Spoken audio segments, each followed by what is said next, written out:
அந்த காட்சியை உங்களுடைய தொலைக்காட்சியில் நாங்கள் பார்த்தோம். அது பார்க்கின்ற பொழுது இந்த அரசு எடுத்த நடவடிக்கைக்கும் அதில் பார்க்கின்ற காட்சிக்கும் வேறுபட்டிருக்கின்றன.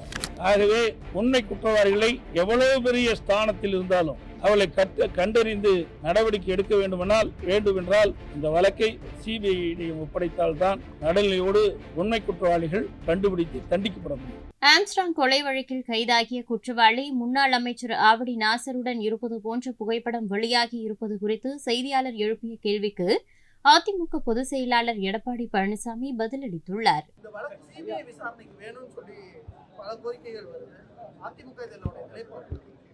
இந்த படுகொலையை சிசிடி கேமரா அந்த காட்சியை உங்களுடைய தொலைக்காட்சியில் நாங்கள் பார்த்தோம்.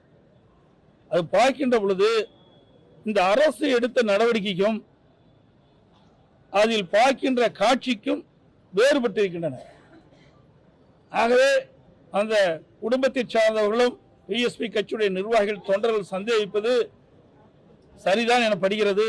ஆகவே உண்மை குற்றவாளிகளை எவ்வளவு பெரிய ஸ்தானத்தில் இருந்தாலும் அவளை கண்டறிந்து நடவடிக்கை எடுக்க வேண்டுமென்றால் இந்த வழக்கை சிபிஐயிடம் ஒப்படைத்தால்தான் நடுநிலையோடு உண்மை குற்றவாளிகள் கண்டுபிடித்து தண்டிக்கப்பட முடியும்.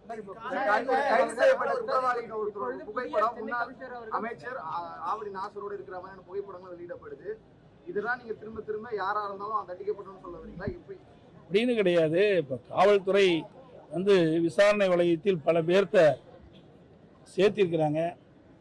இன்றைக்கு அவர் குடும்பத்தைச் சேர்ந்தவர்களும் படுகொலை செய்யப்பட்ட திரு ஆம்ஸ்ட்ராங் குடும்பத்தைச் சேர்ந்தவர்களும் பிஎஸ்பி கட்சியுடைய நிர்வாகிகளும் சந்தேகிக்கப்படுவது அவருக்கு எந்த இடத்திலும் யாருடையும் பிரச்சனை இல்லை என்ற ஒரு சூழ்நிலையை தெரிவி இப்படிப்பட்ட படுகொலை சாதாரண நாள் செய்திருக்க முடியாது என்று அவர் கருதுகின்றார்கள்.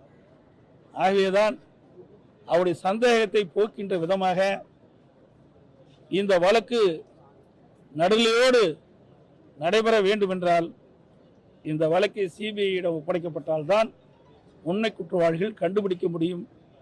அதை இந்த அரசு செயல்படுத்த வேண்டும் என்று கேட்டுக்கொள்கிறேன். செய்திகளை உள்ளது உள்ளபடி தெரிந்து கொள்ள ரெஃப்ளெக்ட் நியூஸை சப்ஸ்கிரைப் பண்ணுங்க.